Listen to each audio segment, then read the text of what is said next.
Hey friends, tonight we're slowing down to talk about something quietly powerful, your health. Not the all-or-nothing kind. Not the wake up at 5 a.m. and drink kale version. We're talking about the real, everyday journey, those tiny choices that stack up and slowly shift how you feel in your body, your mind, and your heart. Maybe you're already working on a few healthy habits. Or maybe you're just lying there, wondering where the heck to start. Either way, you're in the right place. Because building a better life doesn't have to be loud or dramatic. Sometimes, it begins with a deep breath and a little company. So if that sounds like your vibe, go ahead and tap like, maybe subscribe, but only if you truly enjoy this kind of soft, no-pressure motivation. And hey, drop a comment below. Tell me where you're listening from and what time it is in your corner of the world. Now go ahead, dim the lights, fluff your pillow, maybe let a fan hum gently in the background. You're not in a rush. You're not behind. You're just here. And that's more than enough. Let's ease into tonight's journey together. Let's talk about laziness. Or, more accurately, let's talk about what people think is laziness.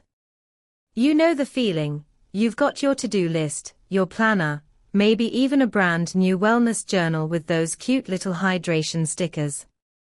And yet, there you are on the couch, scrolling your phone with crumbs on your hoodie, wondering why you can't seem to do the thing. Whatever the thing is today. But here's the truth, you're not lazy. You're tired. You're likely stretched too thin, and your brain, your wonderfully stubborn, self-protecting brain, is hitting the brakes before you crash completely. See, we've been fed this myth that productive good and unproductive failure. But this binary thinking leaves no room for context. For nuance. For being a real human in a real body, not a robot that powers down for exactly 8 hours, and then boots back up at full capacity every morning.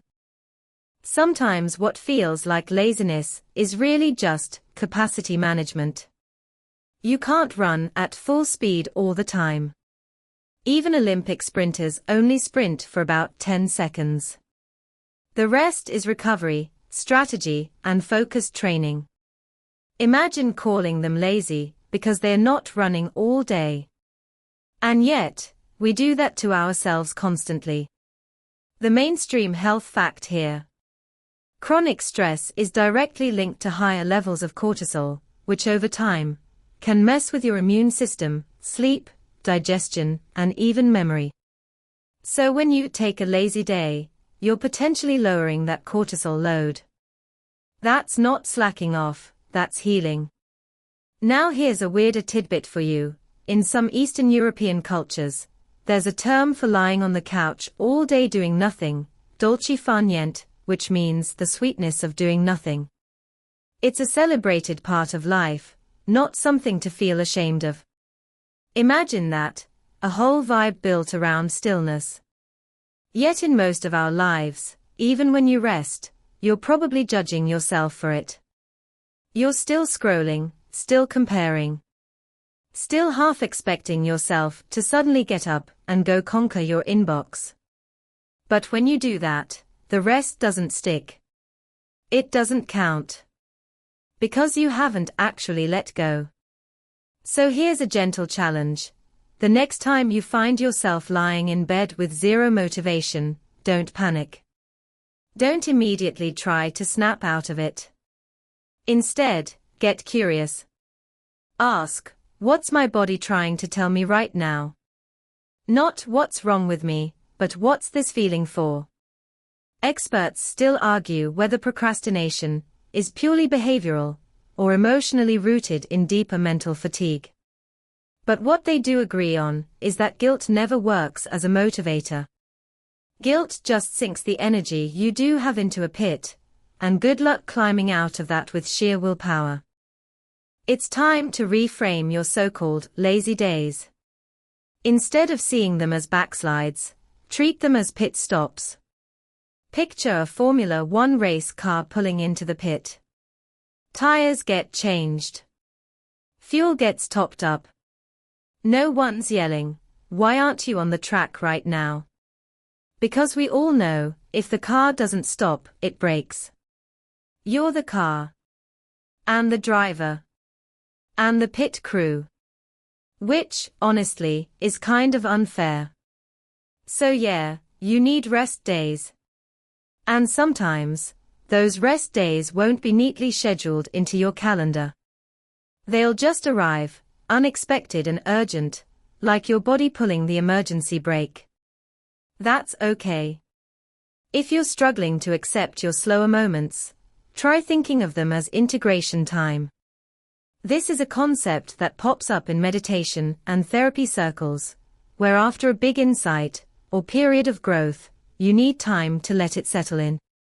It's like when you plant a seed. You don't keep digging it up to check if it's growing. Sometimes the healthiest thing you can do is absolutely nothing. Not because you're avoiding life, but because you're absorbing it. Processing it. Letting your nervous system take a deep exhale. And yes, the dishes will wait. The emails will still be there tomorrow. But your peace? That's a little more slippery. If you don't defend it, if you don't claim it without guilt, it gets harder and harder to find. So here's something to try the next time you're labeling yourself as lazy. Shift the language. Say, "I'm recharging." Or today, "I'm choosing restoration." Give that day a purpose, even if the purpose is literally just doing less. It's amazing what happens to your mindset when you stop fighting yourself. You'll notice your muscles unclench a little. That weight on your chest might lift just a bit.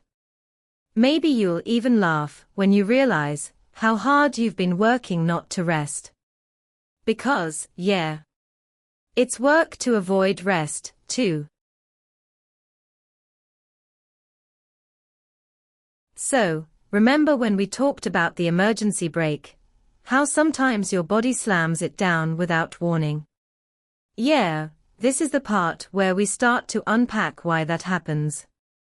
Because if you've ever had one of those days, or weeks, where you feel completely fried, like your brain is made of overcooked spaghetti, chances are, you're stuck in the burnout loop. It starts small. You skip one lunch break to answer emails. Stay up late one night because you'll catch up on sleep tomorrow. You say yes to one more obligation because, well, you don't want to let anyone down. At first, you barely notice it. You're tired, but functional. But then one day, you sit down to do something, anything, and your body just doesn't. Your focus is gone. Your motivation. Vapor. Even brushing your teeth feels like trying to push a car uphill. That's not laziness. That's burnout whispering in your ear, "Hey, we've been running on empty for a while now." The tricky part?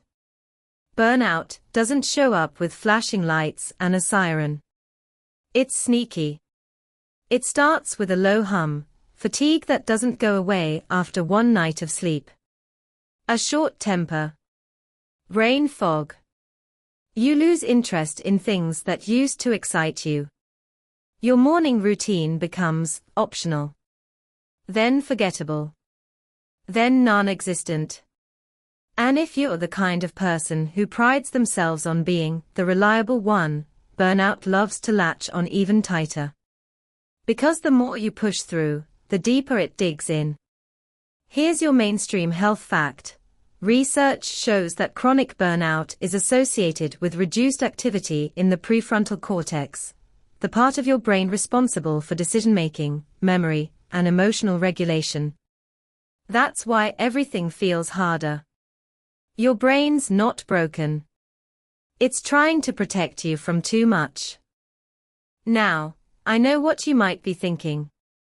But I can't just stop. Life doesn't pause. You're right. Most of us can't peace out to a cabin in the woods every time we're mentally exhausted. But here's the thing. You can learn to spot the signs before burnout takes over the wheel. One of those signs.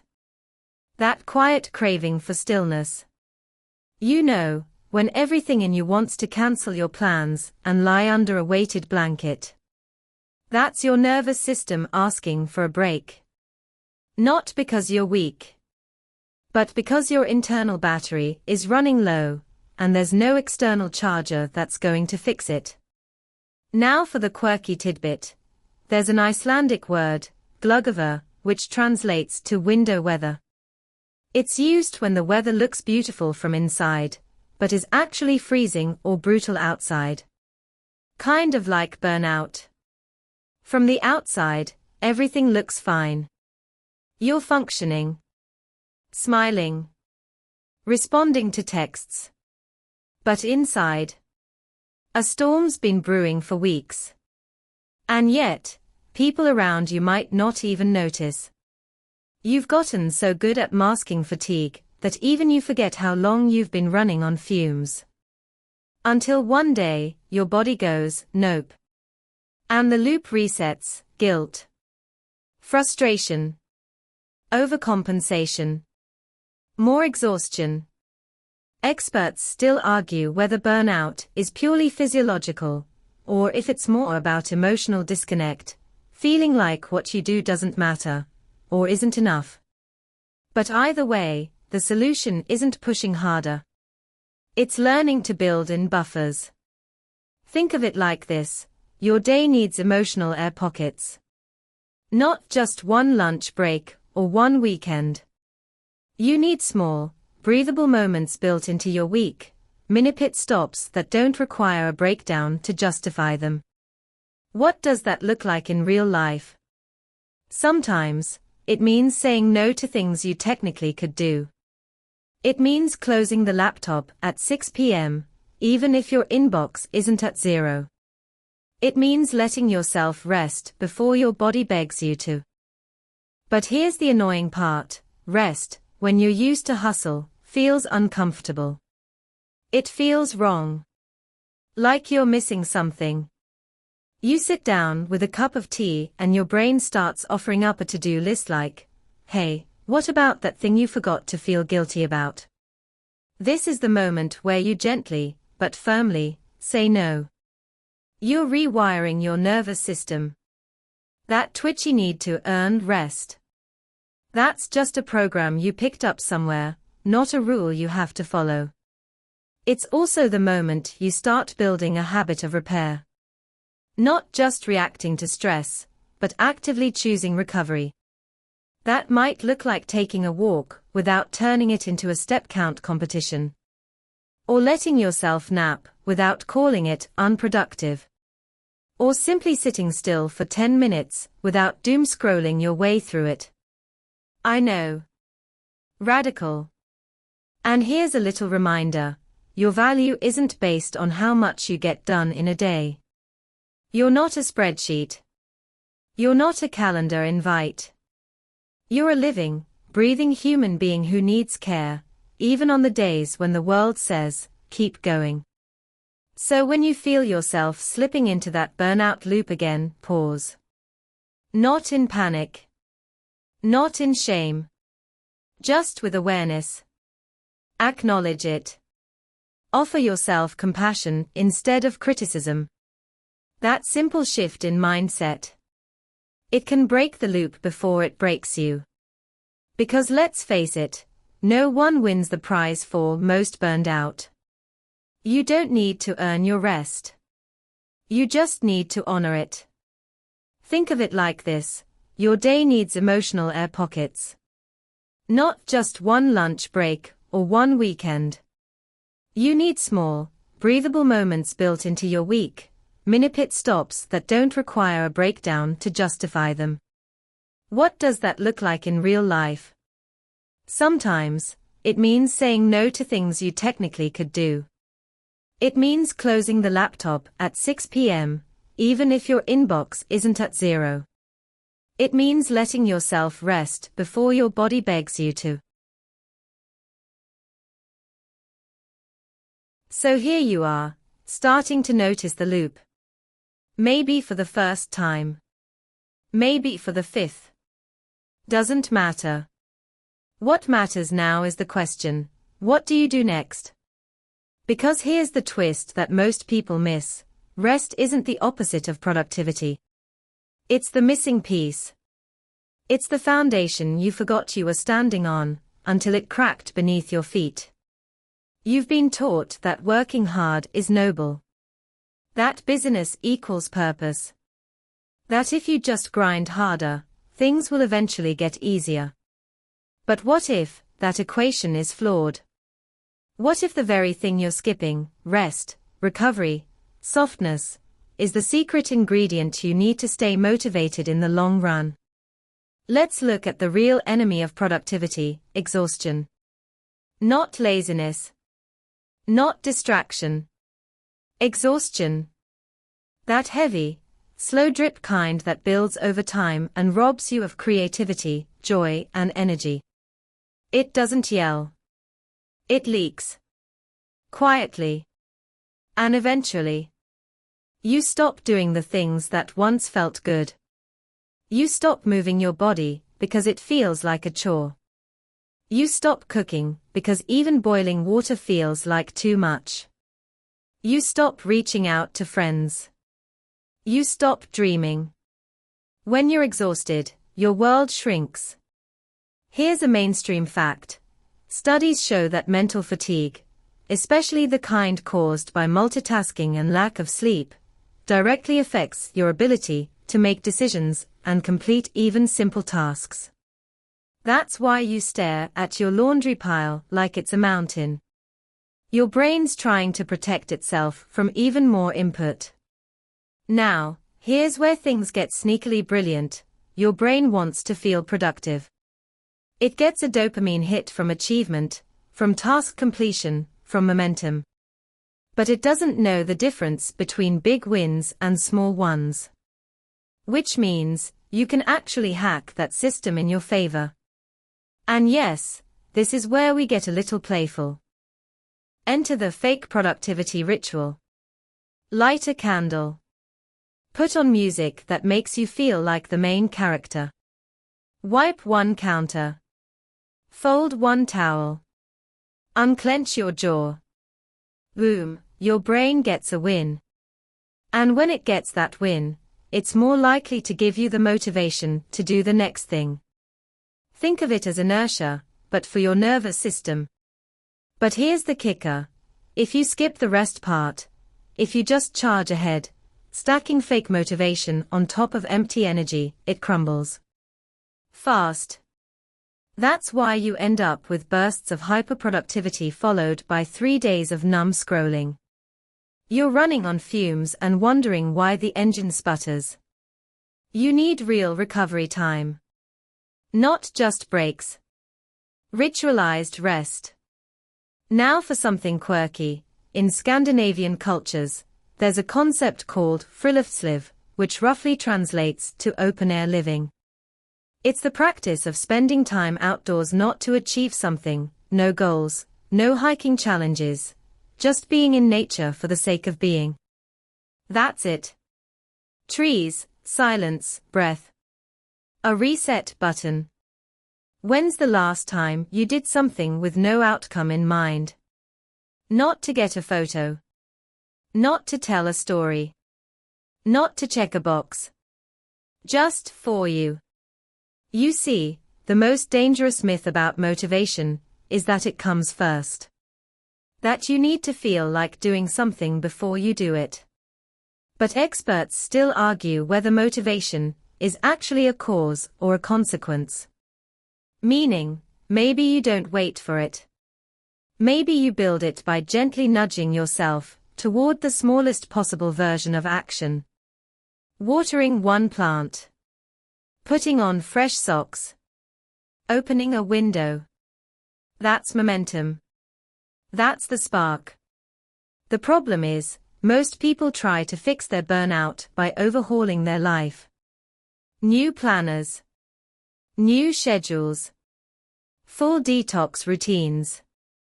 But let's be honest, When your brain is foggy and your limbs feel heavy, a complete lifestyle rebrand is not the move.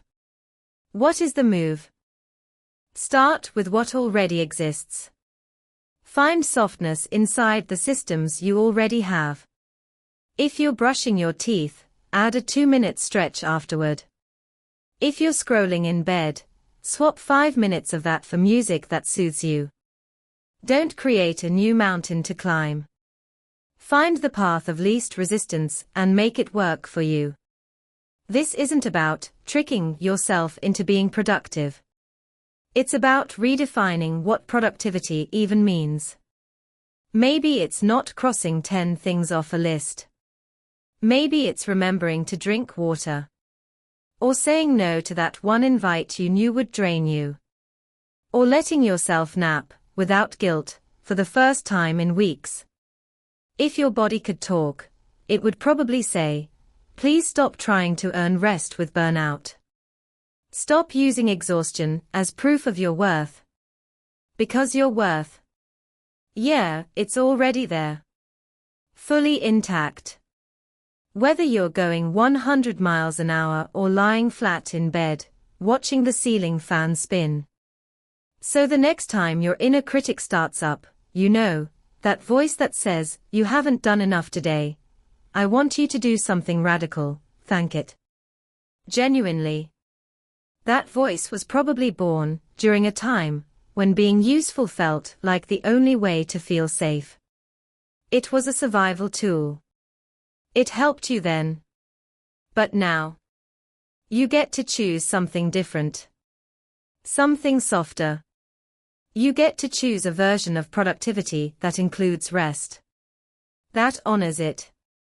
That weaves it into your week like a thread, instead of tossing it in like an afterthought. Because when you learn to rest with intention, you actually protect your motivation. You make it sustainable, gentle, renewable. And honestly, that's where the real power lies. So now you're starting to see rest differently, not as an interruption to your progress, but as the very thing that makes progress possible. And this is where it gets fun, because instead of waiting until you're running on empty, what if you built recovery into your life before you needed it? Let's talk about rest rituals that actually work. Not just collapsing onto the couch at the end of a long day and zoning out. That's default rest, your body shutting down because it has no choice. What we're aiming for is intentional rest. The kind that feels almost luxurious.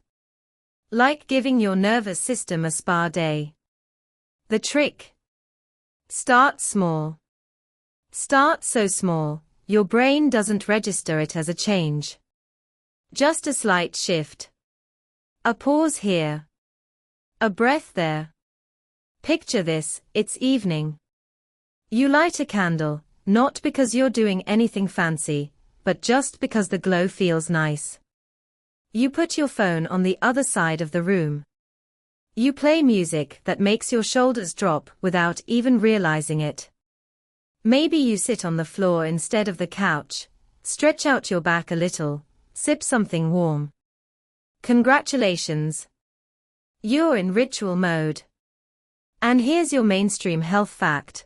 Routines that signal wind down time help your body produce melatonin earlier, which can improve your sleep quality.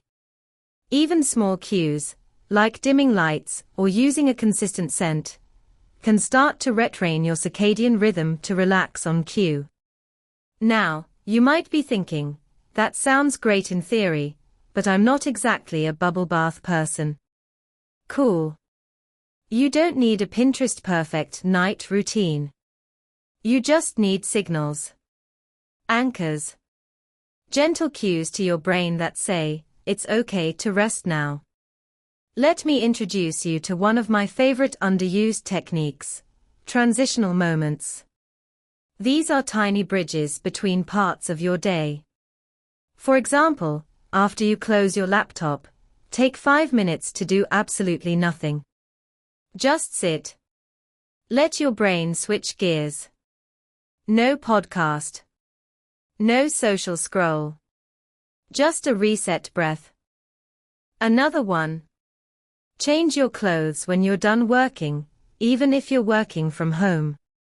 Put on something soft. It's not about fashion, it's about shifting identity. Work you is done. Now it's time for recovering you. Quirky tip alert: in Japan, there's a wellness practice called inimuri, which literally means sleeping while present. It's considered totally acceptable, even respectful, to briefly doze off in public spaces, like on a train or at your desk, as long as you're not fully disengaged. Why? Because it signals that you've been working so hard, you need a moment. It's not laziness, it's acknowledgement. How wild is that?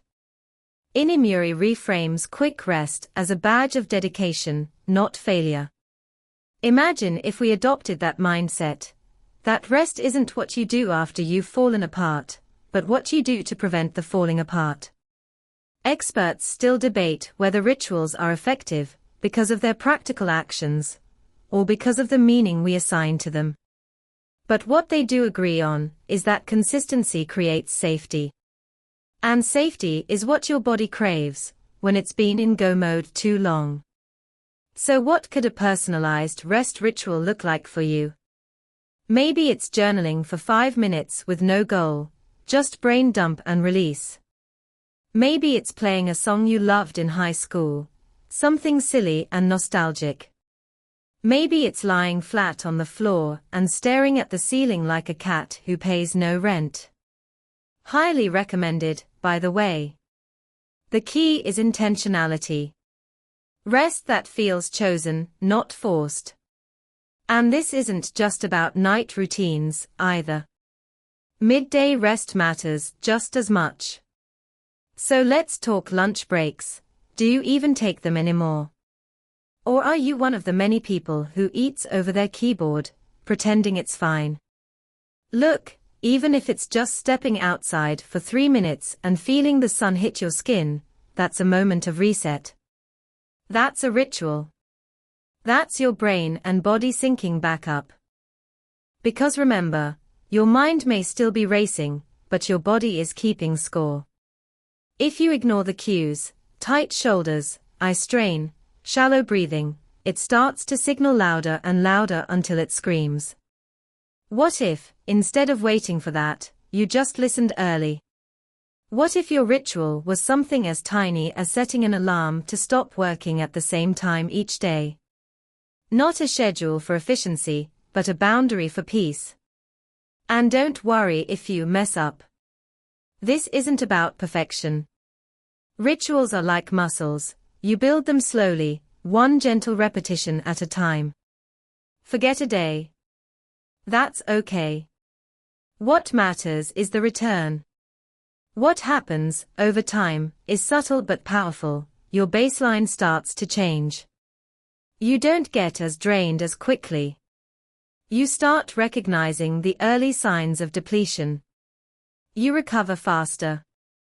You even crave your rituals instead of forcing them. One of the biggest lies hustle culture ever sold us is that motivation is infinite and rest is optional. The truth: motivation is renewable, but only when you let yourself recharge. So tonight, before bed, try something. Pick one tiny ritual. Just one. Maybe it's brushing your hair slower. Maybe it's turning your phone face down. Maybe it's standing barefoot for 30 seconds and noticing how the floor feels. Then whisper to yourself, yes, really, this is enough for today. You don't have to climb a mountain to earn rest. You just have to decide you're worthy of it. Spoiler alert, you are.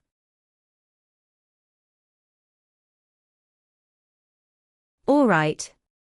So now you've got a few rest rituals under your belt, a clearer picture of burnout, and hopefully, a gentler voice in your head. But what about the other side of the coin, the part where you actually want to do things again? Where motivation feels like a warm breeze instead of a hurricane you're waiting to get caught up in.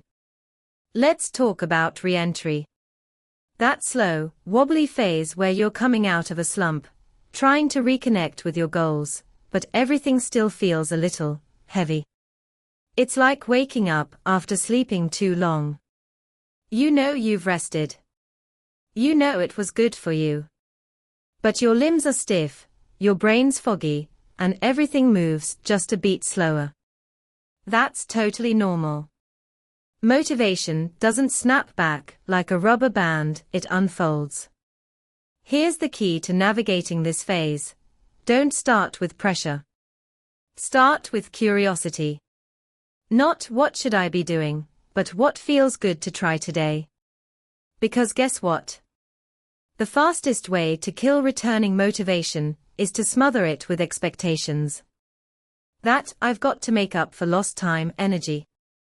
That's your inner perfectionist in a panic costume. Politely thank it for its concern, and then gently lower the bar. No, lower. Perfect. Welcome to sustainable effort. Here's a mainstream health fact to anchor this. Research from behavioral psychology suggests that the smaller the barrier to entry, the more likely a habit is to stick. That's why putting on workout clothes can trigger the mental shift toward movement, even if the workout doesn't happen. You're signaling readiness, not demanding perfection. So, say you're coming out of a season of low energy. Instead of jumping back into meal prepping 5 days of clean eating and an hour of HIIT workouts, what if your first healthy action is drinking water before coffee? Or walking to the mailbox with intention? Small doesn't mean meaningless. Small is how the big stuff begins. And now, let's sprinkle in a little quirk. In Finland, there's a term, sisu, that roughly translates to a kind of quiet inner strength. But it's not about bravado. It's about grit rooted in calm. The willingness to keep going, gently, especially when it's hard. Especially when motivation isn't loud. That's the energy we want here. Less go big or go home, more go kind or go nowhere. Because the truth is, motivation shows up after movement, not before. The hardest part isn't doing the thing, it's deciding to begin. Once you start, even just a tiny bit, momentum follows. But the moment you try to rush the process, expecting immediate results, demanding instant focus, you create resistance. That feeling. That's your nervous system throwing up a yellow flag, reminding you that force doesn't work here. This is where experts still argue whether motivation is primarily neurological or emotional. But they do agree that self-compassion increases the likelihood of long-term habit success. So instead of punishing yourself into productivity, nurture yourself into movement. Try this visual. Imagine you're pushing a giant stone wheel. At first, it's slow. Feels pointless. Takes a ton of effort. But once it starts rolling, even just a little, it builds momentum. You don't need to push as hard. You just have to keep nudging gently, consistently. That's how you build trust with yourself again. Because here's the other truth. When you're trying to restart after burnout, your relationship with effort has probably been damaged. You may not trust yourself to follow through. You may be afraid of overcommitting. Or of sliding back into exhaustion. That's okay. That's actually wise. So you start slow. You create microgoals with zero shame. You celebrate showing up, not just achieving. You let yourself enjoy the process again. And most importantly, you make space for joy. Yeah. Joy. That thing we tend to shove to the bottom of the list while we hyperfocus on being productive. But here's the twist, joy is a fuel source. When you experience pleasure, laughter, ease, your body releases chemicals that naturally boost motivation, dopamine, serotonin, all the good stuff. So yes, watching a funny show, baking something messy, dancing like a weirdo in your kitchen, those are productive acts. They replenish the energy you'll draw from when it's time to do the deeper work. Let's get practical for a second. If you're trying to rebuild momentum, here's a gentle habit ladder you can try. Anchor your morning, not a full routine, just one grounding action. Maybe stretching. Maybe journaling a single sentence. Move your body once, not a workout. A walk. A wiggle. A stretch on the floor while scrolling. Connect to one sense, light a candle, eat something with a strong flavor, stand in the sunlight. Remind your brain you're here. Check in at night, not with judgment, just awareness. What gave you energy? What drained it? That's all. Repeat. Refine. Rest. Repeat. This isn't about being perfectly healthy. It's about building a lifestyle that's actually livable. A lifestyle where motivation isn't something you chase, it's something that arises naturally, because you've created the conditions where it can grow. Like a plant. One you water gently. Not drown in fertilizer. So if you're feeling that first flicker of wanting to try again, nurture it. Don't shout it into submission. Whisper back, hey, I'm here. Let's take one small step together. And when that step is enough for the day, when your body says, that's all we've got, you listen. Because showing up with gentleness, that's real strength.